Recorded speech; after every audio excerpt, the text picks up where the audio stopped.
Cuaca yang sedikit mendung di Kota Pagar Alam tak menyurutkan semangat tim SAR gabungan di hari kedua terhadap kondisi penanganan khusus kepada korban bus Sriwijaya rute Bengkulu Palembang yang terjun ke jurang liku Lematang, Kota Pagar Alam.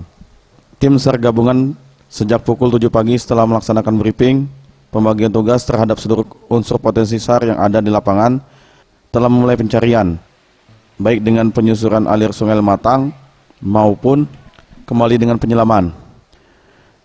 Sesuai hasil data para korban yang telah diidentifikasi oleh tim DVI Bidokes Polda Sumsel, baik yang meninggal maupun yang selamat, total korban sampai dengan 25 Desember 2019 pukul 12 siang berjumlah 41 orang, dengan rincian 31 korban meninggal, sedangkan untuk korban selamat berjumlah 13 orang, dan kini dirawat di Rumah Sakit Basemah Kota Pagar Alam.